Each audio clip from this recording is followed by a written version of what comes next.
یہ جس طرح بات کی جا رہی ہے جو گھورنے والا معاملہ ہے, جو سٹیئرنگ والا جو پوائنٹ ہے اس کے اندر, جس میں آپ کی فیلو پارلیمنٹرین بھی یہ کہہ رہی تھیں کہ وہ پھر کالے چشمے لگا کے مرد حضرات گھر چلے جائیں, یا جو گھوڑے کو لگاتے ہیں ایسے کر کے جس سے اس کو لیفٹ رائٹ نظر نہیں آتا, بلائنڈز لگا کے گھر چلے جائیں, اس کو بھی ذرا الیبوریٹ کریں, تھوڑا سا ویگ ہے یہ پوائنٹ. دیکھیے سائم, پہلی بات تو یہ بل میرے سامنے پڑا ہوا ہے اور میں اس لیے لے کے بیٹھی ہوں کہ اس بل میں کہیں بھی گھورنے پہ یا سٹیئرنگ کے اوپر سزا نہیں ہے. اس میں کسی پروائزو کے اندر یہ نہیں ہے. سو جو اگر اس کے اوپر اس قسم کی بات کر رہا ہے اس نے بل نہیں پڑھا ہے. میں بار بار آپ سے یہی دہرا رہی ہوں کہ بات وہ جو چائنیز وسپر نہیں ہوتا, ایک کسی نے بات کہی, کسی نے پکڑی اور اس کو, اس بل کی دیکھیں پلیز ٹیک دس سیریسلی. اس ملک میں جینڈر بیسڈ وائلنس بے تحاشا ہے. اگر میں آپ کے سامنے ڈیٹا رکھوں تو آپ حیران اور پریشان ہو جائیں گے. And I am sure you know most of it. آپ ایک پڑھے لکھے جرنلسٹ ہیں, صدف یہاں پر بیٹھی ہوئی ہیں, صدف کو معلوم ہے. ہم خواتین یہاں اسی ملک میں رہتی ہیں نا, کہ ہم نے left right and centre cases نہیں دیکھے اپنے ارد گرد, ہم نے ایسے کیسز نہیں دیکھے جو خواتین کے ساتھ گھریلو ماحول کے اندر کیا کیا زیادتیاں نہیں ہوتی ہیں. اور سب سے اہم چیز یہ ہے کہ جناب اس بل کے اندر آپ کو وہ پروٹیکشن دی گئی ہے, آپ کو وہ پروسیس بتایا گیا ہے کہ کس طریقے سے آپ, اور کوئی ایک تذلیل پہ یا کسی ایک ہراسمنٹ کے اوپر تو کیس فائل کرنے نہیں جاتا نا. یہ جب مسلسل ہوتا رہتا ہے اور سال بسال گزر جاتے ہیں, پھر کوئی جا کے یہ سٹیپ اٹھاتا ہے نا. یہ کہنا کہ جناب یہ تو بل طلاقیں کروا دے گا یا لوگ روز عدالت, روز کون عدالت پہنچتا ہے؟ کتنی ہمت ہوتی ہے آج کی خاتون کے اندر, کتنی ہمت ہے صدف, آپ مجھے بتائیں کہ جی ایک گالی کے اوپر یا ایک ڈراؤ دھمکاؤ کے اوپر وہ عدالت پہنچ جائے. کاش کہ ایسا ہوتا اور کوئی ایک عورت اٹھ کے کھڑی ہو جائے اور اپنے لیے آواز اٹھائے تو شاید لاکھوں عورتوں کی ہمت جو ہے وہ بڑھ جائے. بالکل. اور معاشرے میں سب سے اہم چیز یہ ہے, جی دیکھیے جہاں پر بات کی امپلیمنٹیشن کی, میں اسی سے جڑا سوال کر رہی ہوں کہ سوال یہ کہ انفورسمنٹ ہماری یہاں نہیں ہو پاتی ہے, قانون بن جاتے ہیں, ہم عام کیسز میں دیکھتے ہیں سالوں لگ جاتے ہیں کسی کو یہ ڈومیسٹک ایشوز کو لے کر ان کے فیصلے آنے میں.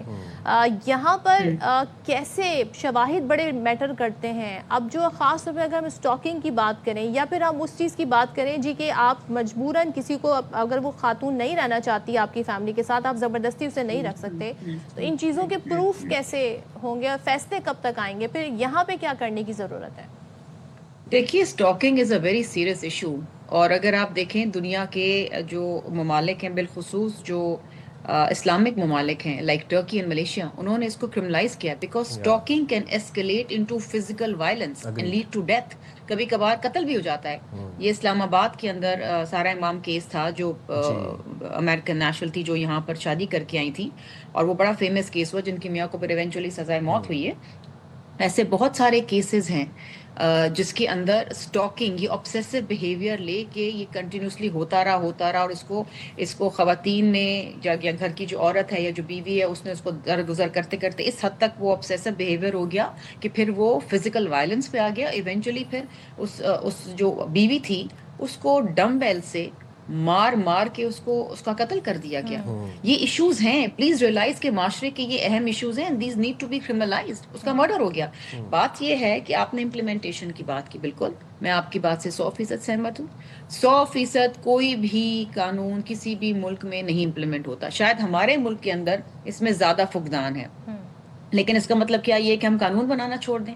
آپ کے پاس قتل کا قانون ہے, کیا اس ملک میں قتل نہیں ہو رہے؟ آپ کے پاس ٹریفک کا قانون ہے, اس ملک میں کیا ایکسیڈنٹس نہیں ہو رہے؟ اس کا مطلب ہے آپ قانون ردی کی ٹوکری میں ہونا چاہیے, لیکن یہ میری اور آپ کی غلطی نہیں ہے, پھر یہ عدالتوں کی غلطی ہے.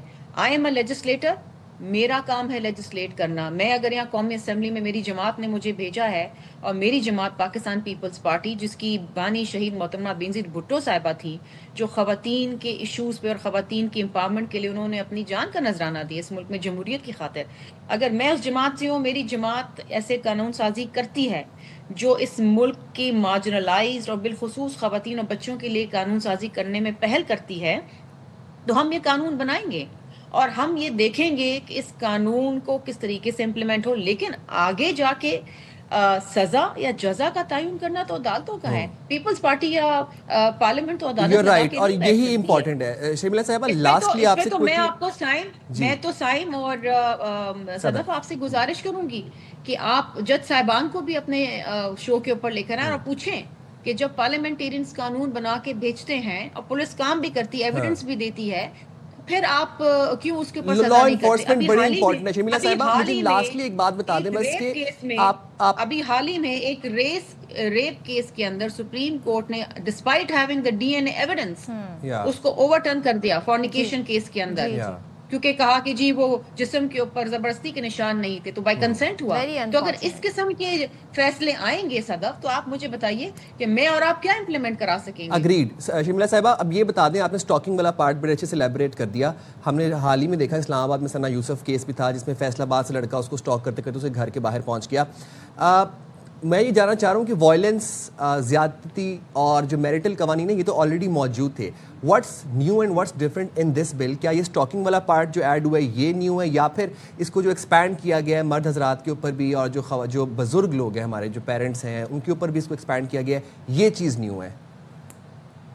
دیکھیے جی, اس بل کے اندر جو ایک خاص چیز ہے وہ یہ, ایک تو یہ خواتین تک محدود نہیں ہے, اس میں آپ کے ٹرانسجینڈر بھی آ جاتے ہیں, اس میں آپ کے اسپیشلی ایبلڈ بچے بھی آ جاتے ہیں, ڈفرینٹلی ایبلڈ بچے بھی آ جاتے ہیں, وہ حضرات جو آپ کے گھر میں رہتے ہیں, اور اینی ولنریبل پرسن, میرا باپ, آپ کا والد, میری ماں, یہ سب لوگ آ سکتے ہیں, میرے ساس سسر آ سکتے ہیں جو ایک گھر میں کوہیبٹ کرتے ہیں, یہ سب آ سکتے ہیں اس کے اندر. اور کوئی بھی, یہ صرف یہ نہیں ہے کہ ہم تو صرف اس تناظر میں دیکھتے ہیں نا کہ جی مرد نے عورت کو مارا یا مرد نے عورت کو گالی دی, وائس ورسا بھی تو ہو سکتا ہے نا. ایسے بھی کیسز ہو سکتے ہیں نا جہاں پر عورت کبھی کبھار زیادتی کر جائے کسی وجہ سے, واٹ ایور دا ریزن میں بھی, یا ساس بہو کے اوپر زیادتی. آپ نے نہیں دیکھا ہے کہ گھر میں عورتوں کو گیسولین ڈال کے جلا دیا گیا ہے؟ بالکل ایسے بھی کیسے دیکھیں نا. یہ ڈومیسٹک انوائرمنٹ کے اندر یہ ڈومیسٹک وائلنس ہے. گھر سے باہر اگر کوئی اسٹاک کرتا ہے وہ اس پہ نہیں آئے گا, لیکن میاں اسٹاک کرتا ہے, میاں اپنی بیوی کو زور زبردستی کرتا ہے, میاں اپنی بیوی کے جو رائٹس ہیں ان کو مجروح کرتا ہے, تو پھر اس کے پاس یہ اختیار ہے کہ وہ جا کے پروٹیکشن آفیسر کے تھرو کورٹ کے اندر پٹیشن لگا سکے, and the court has to take cognizance within 7 days. دیکھیں ہم نے تو اس کے اندر سارے چیکس اینڈ بیلنسز اور رکھے ہیں, ٹائم فریم بھی رکھا ہے.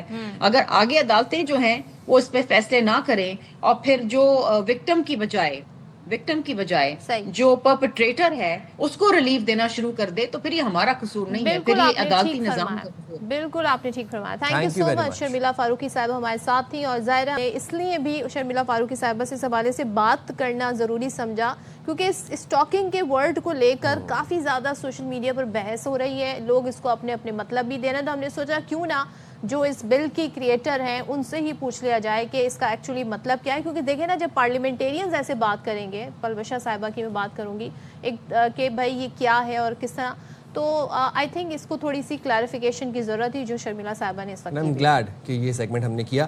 اچھا جناب, جب ہم موونگ فارورڈ کراچی کے مسائل کی بات کرتے ہیں تو مسائل کا انبار ہے اور ہم اکثر اس حوالے سے بات کرتے رہتے ہیں اپنے پروگرام میں. اور ایک یہ بات بھی میں آپ لوگوں کو پہلے بتا دوں کہ جتنی ایڈوکیسی باخبر سویرا کے پروگرام سے اینیمل رائٹس کے اوپر ہم کرتے ہیں شاید ہی کوئی اور کرتا ہو. So we are already advocate of animal rights, animal abuse کے خلاف ہیں ہم. بٹ اب یہاں پر معاملہ آ گیا ہے انسانی جان کا. اب یہاں پر معاملہ آ گیا ہے ان لوگوں کا کہ جن کو ریبڈ ڈاگز کاٹ رہے ہیں اور ان کے اپنے بچوں کو انجیکشن لگانے کے لیے پیسے نہیں ہیں. 35-40 ہزار کمانے والا شخص جو کسی دیہی علاقے میں رہ رہا ہے, اس کے بچے کو اگر ایک ریبڈ ڈاگ کاٹ جاتا ہے, اس کے پاس نہ علاج کے پیسے ہیں نہ اس کے پاس غذا کے پیسے ہیں, وہ بیچارہ شخص جائے تو جائے کہاں. اور آپ اندازہ لگائیں کہ جو ریبٹ کا شکار ہو جائیں تو وہ پھر ان کی لائف کیا رہ جاتی ہے. کراچی میں جی واقعہ پیش آیا ہے, 8 سال کی بچی میں ریبیز کی تصدیق ہوئی ہے.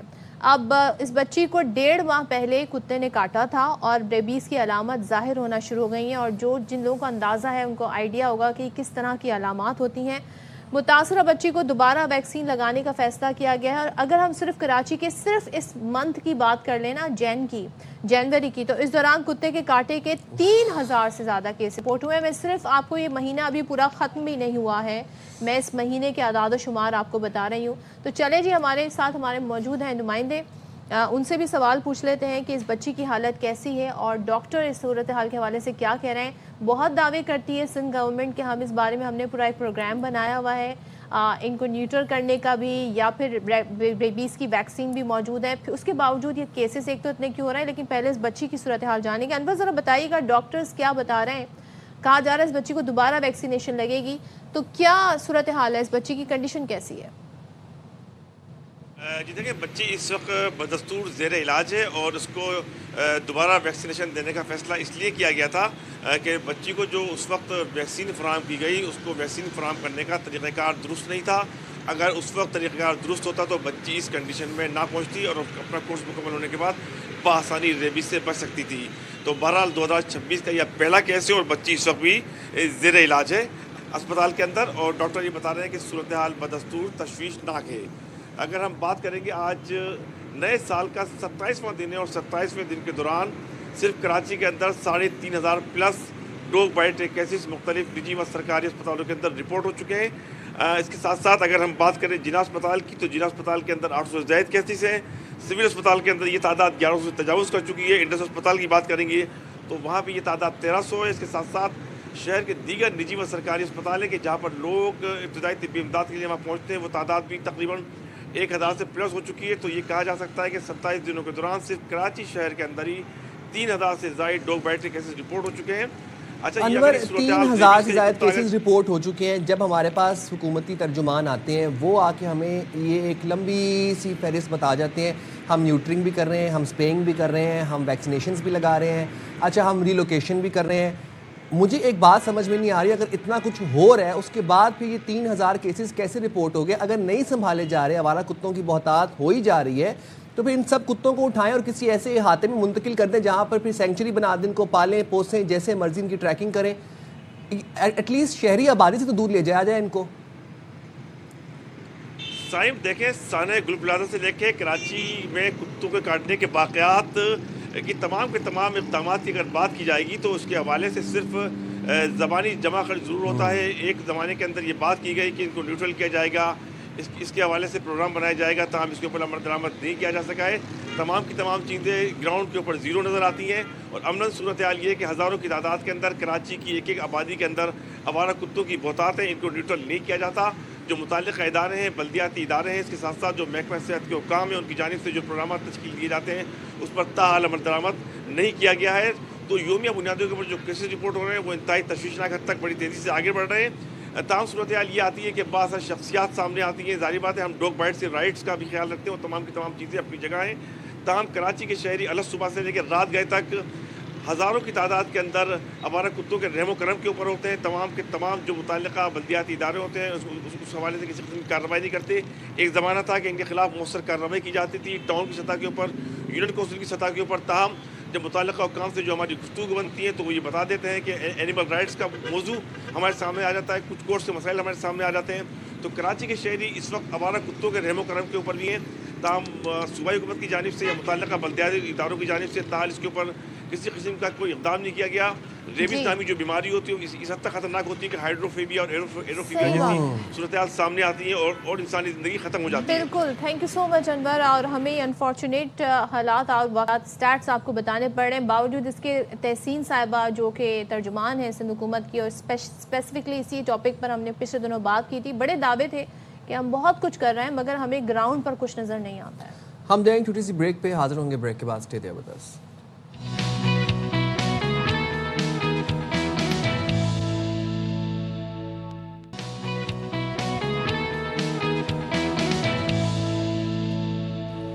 ویلکم بیک جناب. اور ایک بڑی خوش آئند ڈیولپمنٹ ہے جو کہ آپ کے ساتھ شیئر کرنے جا رہے ہیں. National high ways and motor way police نے عوام کے جان و مال کے تحفظ اور محفوظ سفر کو یقینی بنانے کے لیے ایک اہم قدم اٹھایا ہے. اور یہ قدم کیا ہے کہ پبلک سروس وہیکلز بالخصوص جیسے بسز ہوتی ہیں ان میں ڈیش کیم کی تنصیب کو خصوصی مہم کے طور پر آغاز کیا جائے گا. اور موٹر وے پولیس کے مطابق اس اقدام کا بنیادی مقصد بس ڈرائیورز کے رویے, رفتار اور ڈرائیونگ کے طریقہ کار کی مؤثر نگرانی کرنا ہے. بالکل, تاکہ جی ٹریفک قوانین پر مکمل عمل درآمد ہو سکے اور خاص طور پر جو مسافر ہیں بشمول ڈرائیور ان کی حفاظت کو یقینی بنایا جا سکے. اب بظاہر ہے یہ تمام تر جو سرگرمیاں ہیں اس کی مسلسل ریکارڈنگ بھی کی جاتی رہے گی جو موٹر وے پولیس کے پاس محفوظ رہے گی اور یہ ریکارڈنگ بڑی ہیلپ فل ثابت ہو سکتی ہے خدا نہ خواستہ کسی حادثے یا کسی واقعے کی صورت میں یا کسی قانون کی خلاف ورزی کی صورت میں.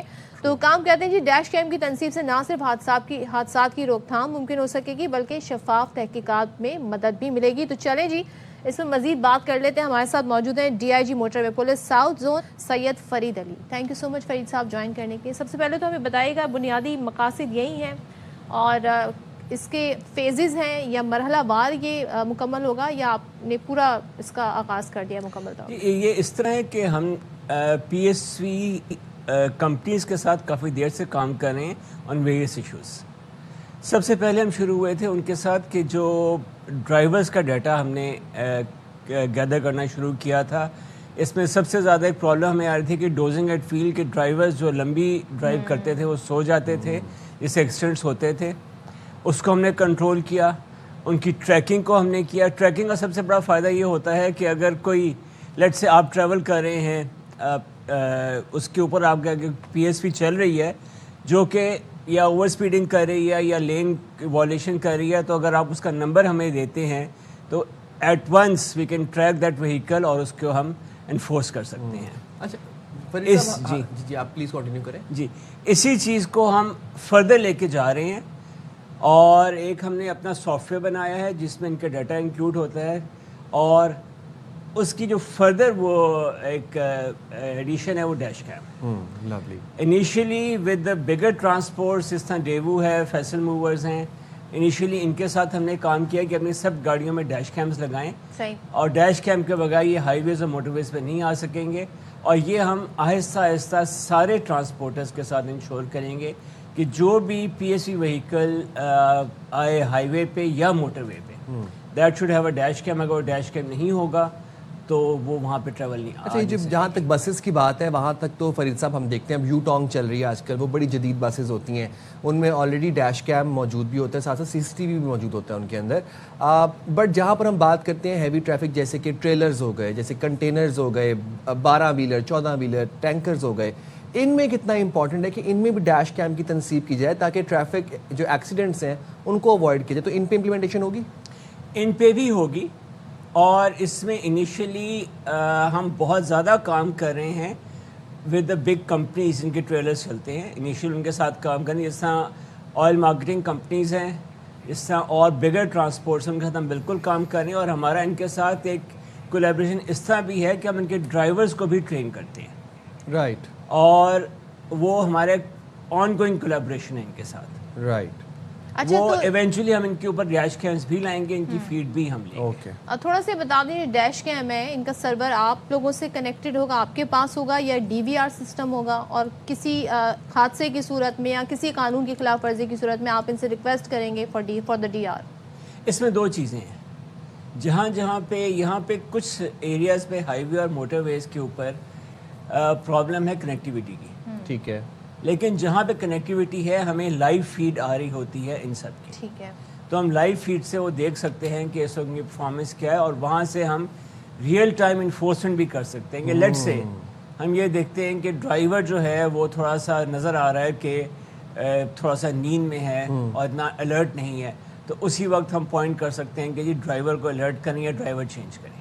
اچھا, تو اگر وہ دوران سفر ہو پھر وہ کیسے ڈرائیور دوران سفر ہم کمپنی کو بتائیں گے اور کمپنی سے انشور کروائیں گے کہ وہ ڈرائیور کو کمپنی اور اسپاٹ پہ دوسرا ڈرائیور بھیجے گی. کیونکہ ایک ہمارے, میں آپ کو یہاں پہ گائیڈ بھی کر دوں کہ ایک ہمارا ایک لا ہے جس کو ہم انفورس بھی کر رہے ہیں کہ any P S C which is travelling for more than 4 hours اس کے پاس 2 ڈرائیور ہونے لازمی ہیں. اچھا, ہمارے یہاں 12 گھنٹے نہیں جی, وہ 2 ڈرائیورز ہونے لازمی ہیں تاکہ وہ ڈرائیور بیچ میں چینج ہو سکے. کیونکہ ایک ڈرائیور کے لیے اتنی زیادہ دیر ڈرائیو کرنا پاسبل نہیں ہے, وہ اس کو آف کورس تھک جاتا ہے اور اس کو. کیا بات کر رہے ہیں فرید صاحب آپ, مطلب 4 گھنٹے سے زائد اگر کوئی گاڑی چل رہی ہے تو اس میں 2 ڈرائیورز ہونے چاہیے تاکہ وہ شفٹ بائی شفٹ چلائیں گاڑی. بالکل بالکل. اور یہ آپ کہہ رہے ہیں قانون آلریڈی ہے لیکن اس پہ یہ ہے, ہم اس کو انفورس بھی کرتے ہیں.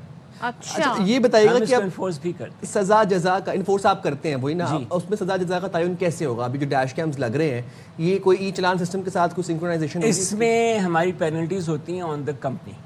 اچھا, جو پی ایس وی وہیکل جس طرح اگر کوئی میجر ایکسیڈنٹ ہو جائے اس میں خدا نہ خواستہ ڈیتھ زیادہ ہو جائیں تو وی میک شور کہ ہم اس کمپنی کو پینلائز کریں. ہم ان کی گاڑیوں کو پہ موٹر وے یا ہائی ویز پہ آنے سے کچھ عرصے کے لیے بین بھی کر دیتے ہیں. اس طرح آپ نے دیکھا ہوگا کہ 2 سال پہلے M2 پہ کلر کہارے قریب ایک میجر ایکسیڈنٹ ہوا تھا اور ایک کمپنی تھی جس نے اپنا فٹنس سرٹیفکیٹ کو